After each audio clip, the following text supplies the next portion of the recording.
It's Nolan. Now, before we get started, make sure y'all hitting that like button. Make sure y'all sharing it on your respective platforms. Let somebody know what we're doing today. Now, let's get into the show. Yeah, been a minute since I got energetic.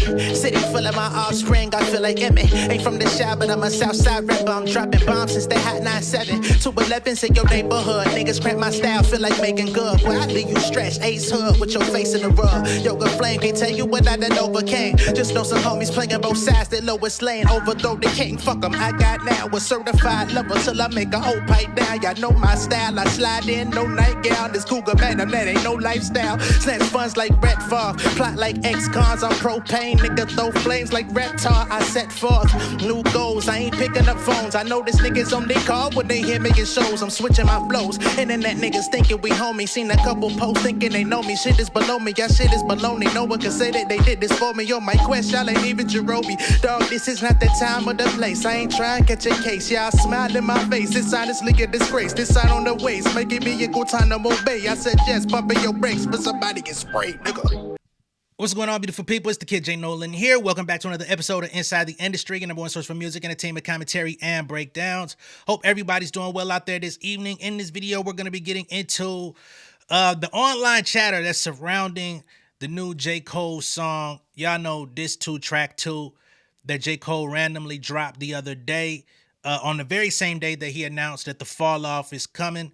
Of course, that album will be out on February 6th. I am planning to go live on that day when the album drops. So just make sure that y'all are locked in. Keep them notifications on.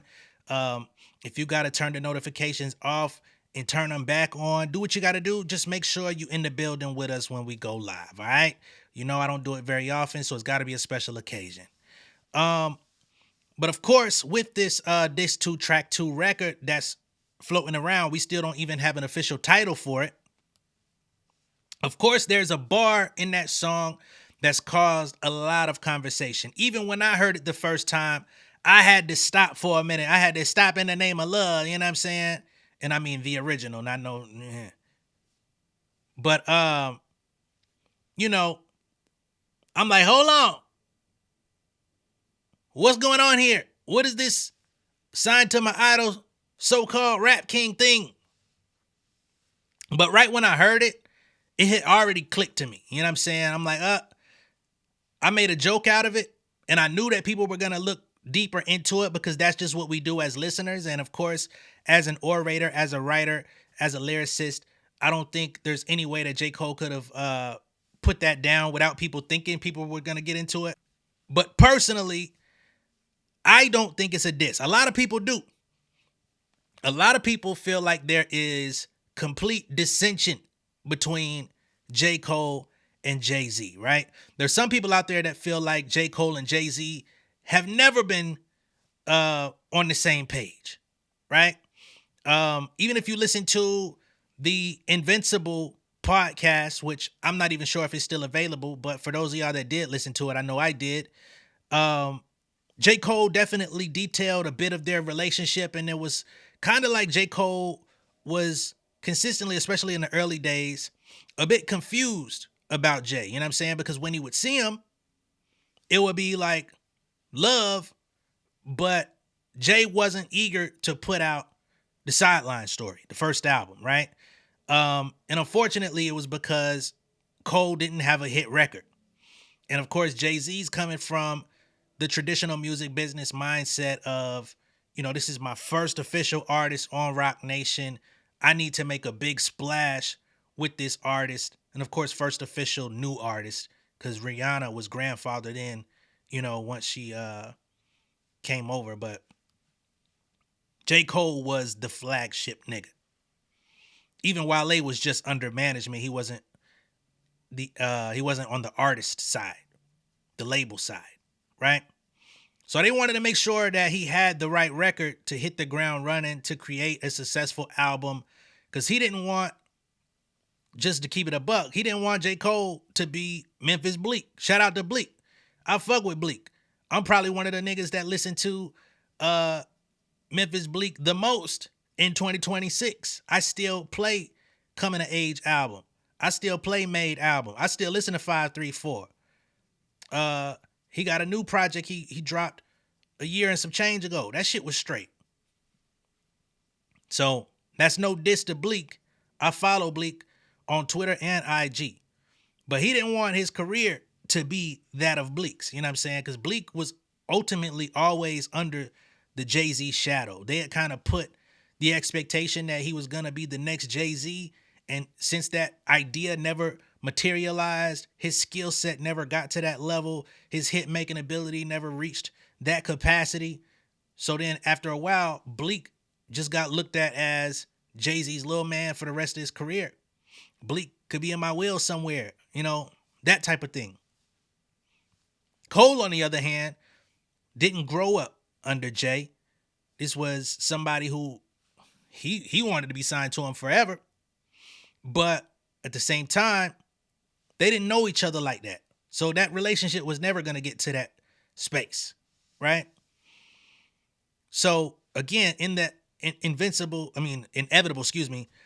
podcast, Cole talked about feeling confused, like, do you really fuck with me? And at the time, Cole was already comparing himself to the commercial success of Drake. Of course, there was the archetype, the light-skinned, somewhat non-confrontational. At the time, Drake was trying to promote himself more so as a lyricist. Whoever was working on those, y'all succeeded in making that happen. So there was also that thing, that comparison of, damn, can I carve out my own niche? Am I going to be able to reach the same level of success as this dude? Because he's already killing it. He had a hit record off a mixtape.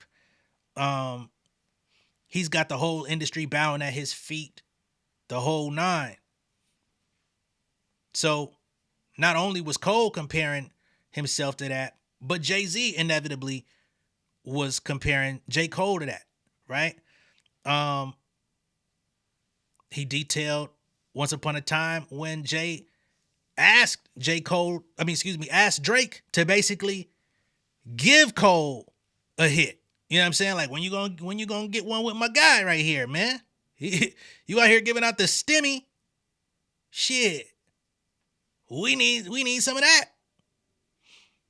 So I'm sure all of that definitely played a role in there being a little bit of a divide, right? Not to mention there was the whole Cole swinging on Diddy, and I believe it was Jay's entourage who was entering the room at the time, saw somebody beating up on Diddy.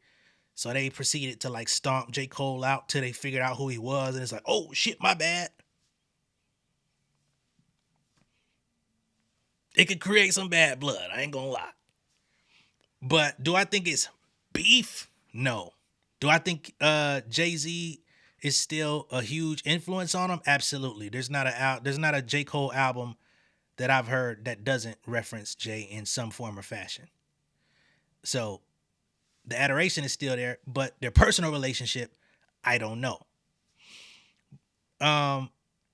So with that being stated, a lot of people have thrown their hats in the ring to like try to break down this thing. And I saw that Joe Budden took a crack at it with the Joe Budden podcast. I'm going to play a little bit of what they had to say. And I'm also going to give my perspective on the situation because, again, I don't know the dynamic between J. Cole and Jay-Z. But what I do know is that the so-called Rap Kings bar, from my estimation, you got to dig a little bit deeper. You got to go into Cole's catalog. You got to go through the music to actually understand what the so-called Kings thing is really about, because he's actually been denouncing the concept of being a rap king for over a decade. But we'll get there, all right? Let's get to the JBP shit real quick. Gonna get it real quick. We don't play the video over here. One of the so-called kings of this rap thing that I swear to usurp. Yeah, I'm rolling. So you didn't have to so-call. You didn't have to. You ain't have to so-call. And wait, before we do this, let me let y'all know that for me, in my head, top of the conspiracy list is I wish I knew what was going on between J. Cole and Jay-Z. Mm-hmm. I've been saying that forever. Yeah. These are two brothers that are holding it down in terms of whatever happened. Yeah, solid is solid. It could be nothing happened, but boy, are they holding it down. And boy, do I wish they would stop. But that's the dope. But that's the dope shit. Let's say nothing happened. You wouldn't know, and that's how it's supposed to be. Yeah. I don't know if anything happened. It might just be every rapper starts off wanting to be signed to someone, and then once they start getting a lot of money and accolades and all that shit, they no longer want to be there. The guy that signed the dude don't want to let you go because you're making me a lot of fucking money. Yeah. I don't think it's really that deep. I don't think it's probably venom, but they probably had a butting of heads at some level. I wouldn't be surprised. Shout out to Parks for being level-headed about the situation. I actually think his idea is probably the closest to reality, to be honest. That's what they did anyway. It happens every single time. I agree with that part, but I also look at like just the lack of them doing shit together. I think that could play into it. If I'm Cole, I'm signed to you, I'm your understudy, I'm XYZ, and come on, nothing really. They did when he was still signed to him, but they haven't since he hasn't been signed to him. So at that point, very minimal. And both very minimal. But even back then, it was very minimal. He had him on. Hov had him on his album. That's a big deal, and he was on his first single. Yeah. That's a big deal. They did work. Yeah, but so even when he was signed to him, what it still song was. you talking about? You talking about back in the day? Yes. Oh, nigga. He's saying that they never did. No, I didn't say never. I did not say. I said minimal shit. But it's not minimal if you're. Hov don't have many features on his albums, really. I'm not saying that those earlier features were minimal. They were very important in whatever plan that they had going. Correct. And they worked. I just feel like if you saw the backstage shit or whatever doc that was where Hov was like the boy eating the cereal. Like if your story starts from there and then you find this dope ass kid from North Carolina, y'all break all types of boundaries, y'all sell all of these, y'all do it. Y'all do it. Even if mutually beneficial is what I'm saying for both of them. Yeah. Whenever it ends, that's what I be saying, yo. When any business relationship ends, if it was mutually beneficial and we all happy, there should be no bad blood. Let's go our separate ways. Right. But yo, let me buy you a drink when I see you in the club. Absolutely. Let me put an ad lib on something. Yeah. Send me a record. Let me hear it. Like. You know, it don't seem really closer to Pusha T. You know, it don't work that way very often. But I know. But bigger than that, and I guess I'm just disappointed. That's all. Yeah. But bigger than that, they both are so quiet and mysterious that could be happening, and we would still be none the wiser. That's true. He might have sent this nigga the whole album like, "Yo, I honor your opinion. Let me know what you think." We would never know because they both carry it like that. That's valid. Very true. Until they hit a booth. Well, not Cole. Cole be holding it down. Jay-Z, if this is something, we'll know. This will not be the last time we've heard about so-called. But now I'm thinking about this again. When he's telling this is going to be like when he did that. I'm sorry, Mark. This is going to be like when he did that. What was that? Birdman or somebody said some shit. And then Baby Money. And then he started talking about the art in the house, and you got repoed, and nobody knew nothing. It's like, it's good. Maybe I'm doing some fan obsessive shit right now. I'm thinking about this thing also. He's telling the story backwards, right? So at what life stage is it when he's saying so-called kings? He said, "I'm signed to my hero." So I mean, so-called. So is he just saying? I'm trying to give him look at it more generously. No, if he was already your hero, then he was not so-called. No. What I'm saying is he's just saying as a young hungry rapper, I was trying to take everybody down. There's no point in J. Cole's rap life that Hov was so-called. No, I mean, Hov ain't so-called in the 90s. In the 97, 98, 99. All right. So that's their speculation on the situation. And again, I think Parks had the most accurate take in terms of wanting to be signed to Jay, wanting to be a part of that whole Rockefeller lineage. Rock Nation becomes the company. He gets signed. Remember, this is a guy who stood out in the cold and rain and held a fucking will rap for Jay-Z sign. The whole shit, right? So he had already built up this idea of who Jay-Z would be, and that nigga didn't even want to touch the fucking CD. That shit was like the plague when he tried to hand it to him. He said, give it to him. Next nigga that he said give it to was like, shit, I don't want to give it to him. He ended up, I think, giving it to Lenny S, maybe. But they wasn't trying to hear that shit, right? And then years later, the tables turn. They draw interest in them and don't even remember that shit happened just a few years prior. You know what I mean? So you get there, You're trying to put your first album out. Niggas is hesitant with the first album because you don't got a hit record. You don't got a song that they could promote for radio that would actually give you strong results. They're trying to position you for a certain commercial appeal. You end up making Workout, which samples from Kanye, you know, Jay's last like big successful artist before Rihanna. You flip that. Successful record. It goes. You get the Trey Songz joint. It goes. Next thing you know, you let Nas down. Damn, why he do that shit? So you appeased one idol, the one that you signed to, the one that you looked up to the most. But then your other idol is like, nigga, why you make that fucking song? That shit stinks. Then you come out on your next album and put, I let Nas down. Right? But then, after that album, J. Cole, after Born Sinner, J. Cole completely changes everything with the trajectory of his career. You know what I'm saying?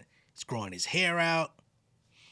He's scaling back on the designer clothes, scaling back on the jewelry, which is all basically like the antithesis of the Jay-Z image that we knew. Like, Jay-Z introduced us to a lot of money, cars, clothes, hoes, all a nigga knows. You know what I'm saying?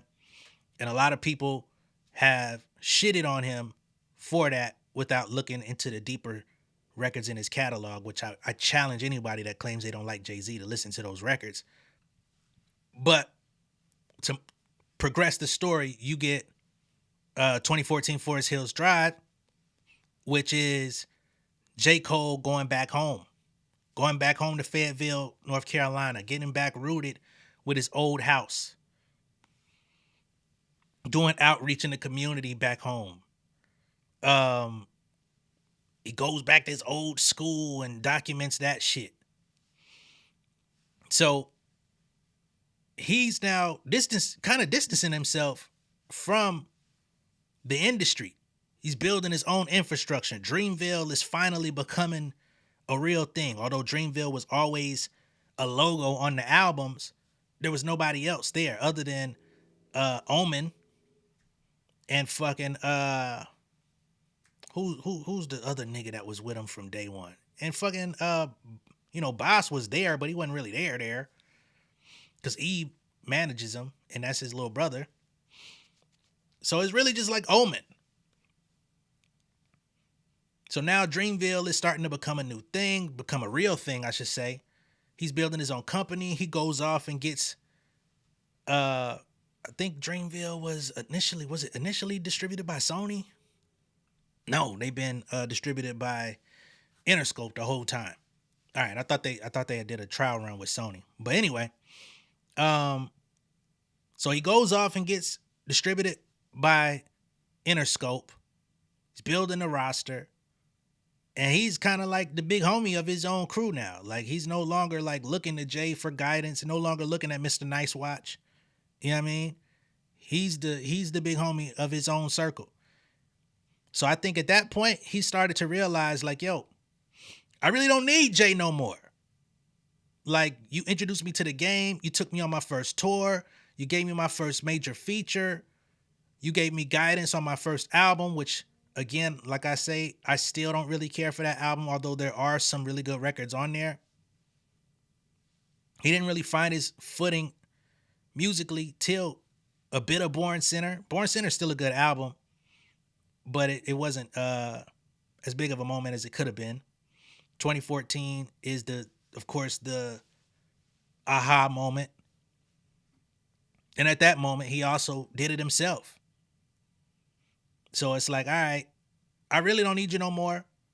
How can I begin my path to independence or begin my path to separation? Not because I don't like you, but because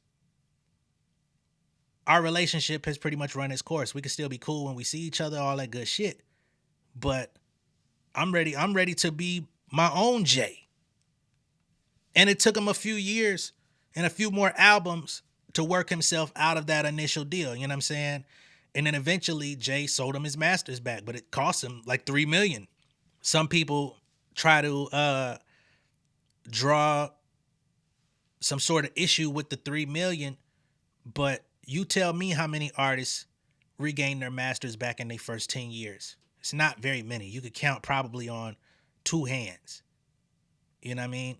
How many people got their masters back within 10 years of their first album, whether they had to pay for it or otherwise. There's tons of artists out here that have been out for 20, 30 years or more who still don't have access to their masters to this day, right? So yeah, he had to pay $3 million, but at that point he had $3 million. He made $3 million. He had hit records, big albums, huge tours.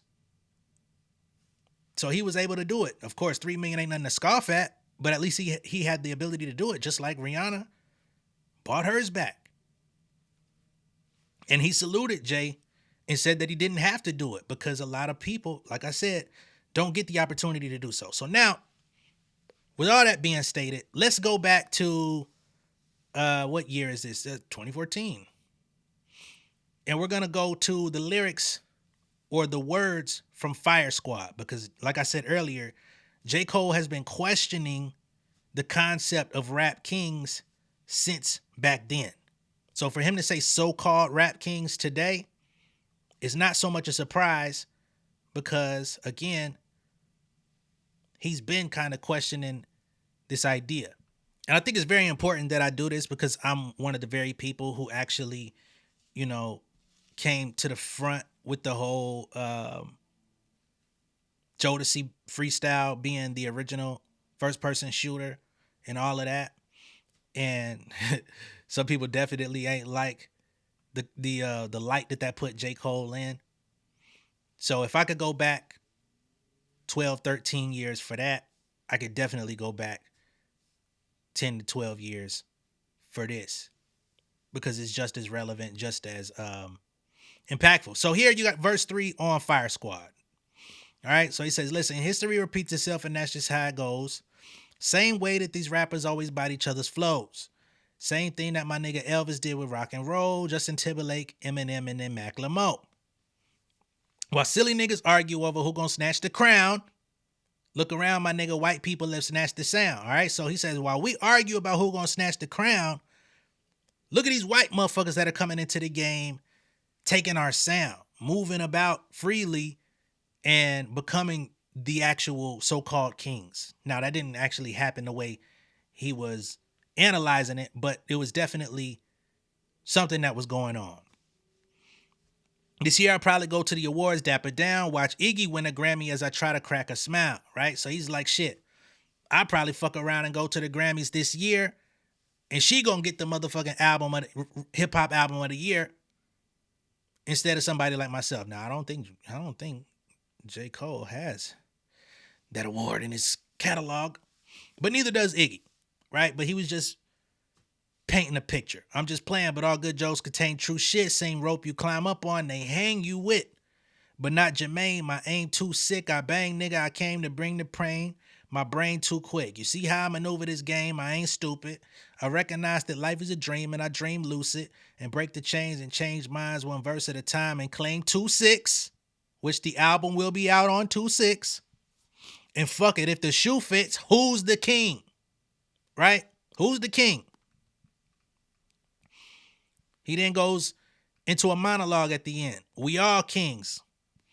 Kings of ourselves first and foremost. While the people debate who's the king of this rap game, which he said, so-called kings of the rap game, here comes little old Jermaine with every ounce of strength in his veins to snatch the crown from whoever y'all think has it, which that could have been perceived as a shot at any group of rappers at the time. Could have been a perceived shot at Kendrick, could have been a perceived shot at Drake, could have been a perceived shot at Jay. Right? But rather than place it on his head, as soon as he grabs it, poof, bow, pows. It's like magic. With a flash and a bang, the crown disintegrates and falls to the earth from which it came. It's done. Ain't gonna be no more kings. Be wary of any man that claims, because deep down he clings onto the need for power. In reality, he's a coward. Ultimately, he's scared to die. And sometimes so am I. But when I'm in tune with the Most High, I realize the fear lies in my lack of awareness of the other side. Today, I know that we are the same, you and I. Different kind of skin, different set of eyes, two different minds, but only one God. It's for all the kings. Because I know deep down, every poet just want to be loved, right? Like if you're familiar with this album, you know this like the back of your hand. But I felt like it was imperative that I bring this up because I feel like so many people forgot the message of this song. This is when Cole kind of let it be known, because he was in that conversation too, that we really ain't the king of shit. You know what I mean? We could poke our chest, we could do whatever, but this concept isn't really as real as we think it is, although it feels real when we're in it, right? Now, of course, after this, he went on to do the feature run where he was also claiming supremacy. So there's a little bit of hypocrisy there, right? But nonetheless, he has been questioning this theme since this album, right? So when he says so-called kings, just keep in mind that he was saying it ain't gonna be no more kings way back on 2014 Forest Hills, right? Even when you look at the KOD album cover, you see J. Cole depicted as a king. But underneath the king, you see skeletons, children, drugs, lean, cocaine, kids smoking weed, right? So that also shows you at that time when this album came out, 2018, he was still questioning this concept of being the king, right? Because the king at what cost? What are we promoting to these kids? Right? There was multiple meanings to the KOD album as well. So this is a theme that's been running over time. And remember, J. Cole's been preparing to fall off even while putting these albums out. When you get into the KOD album, they say the album's title carries 3 different meanings: kids on drugs, king overdosed, and kill our demons, right? On April 19th, 2018, he gives an explanation. If I turn on the TV right now, it's not going to be long before an advertisement pops up that says, "Are you feeling down? Have you been having lonely thoughts?" And then they shove a pill in your face. The voice says of the kids on drugs title. The second meaning, king overdose, is representing me, the times that I was and am afflicted by the same methods of escape, whether it be alcohol, phone addiction, women. Lastly, kill our demons represents breaking free of past trauma. That's the end goal, to face our shit, realize we have some shit going on inside. I realized everybody's family is fucked up because nobody is fucking perfect. Whether you want to or not, you're gonna fuck up your kids in some type of way because you got fucked up in some type of way. The plan is to fuck your kids up the least amount possible. The first response to any problem is to medicate. Kill our demons is like finding that shit, whether it be from traumatic childhood experiences, whether it be from a lack of attention, confidence, issues, insecurities, whatever it is. We got to be honest with ourselves. Look in the mirror or look inside and ask ourselves questions like, what's causing me to run to this thing as an escape? And once I find the root of that, let me look in its face and see what it really is. All right, so here we have Cole kind of giving us the concept of the project, but on the cover of the project, you see him as a king. So again, this is somebody who has battled with this construct of kingship in hip hop, in rap. Of course, he's battled with it the most the last 2 years with the way that the battle turned out. And of course, that battle has done irreparable damage to Cole's career for a lot of people. Not for everyone, maybe not even the majority of his day one fans or his to this day fans, but there's still a lot of people who at one point in time fucked with him, maybe even just fucked with him casually, that no longer are interested.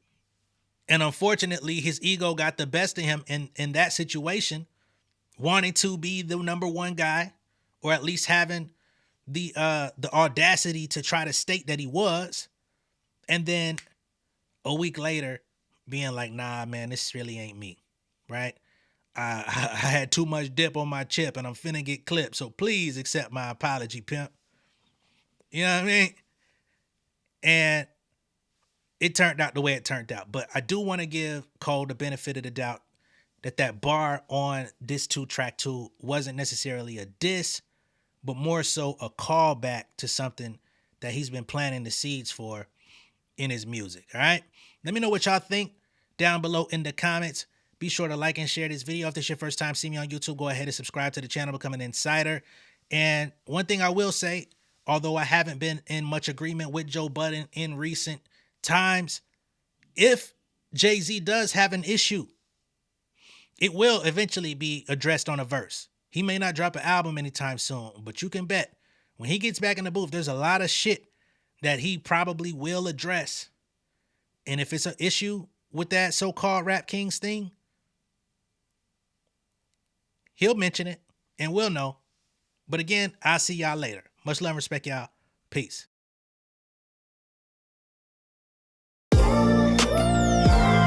Yeah, family over fame in this bitch, yeah. The glory of living righteous is setting in. My street knowledge and education's a perfect blend. Young mogul, independent, I've been setting trends. The first one from my family to be faithfully wed. Fuck niggas and the horses that they riding on. I see this shit from all angles like a polygon. I'll never politic and the drama be piling on. Father and greats unacknowledged like I'm Bobby Bonds. Conversation with my lady about the paper route. 5 sit bank accounts every day I make it count. They down talking my commentary for hating now. Well, I can take it cause I'm bodying your favorite now, please. I can do this shit in my sleep. I been writing for these niggas, y'all read it and weep. I been fighting these niggas if you speak on the street. I'll turn your birthday party into New Year's Eve. Don't let me take it there. We ain't playing fair. This the ATL, Southside nigga moving furniture like Wayfair. Life on hold, no insurance for your healthcare. Lifeline gone, so you wanna be a millionaire? Well, let me tell you about this world I built. The women I dodged, the niggas that I read for filth. The sympathy calls consulting for the state.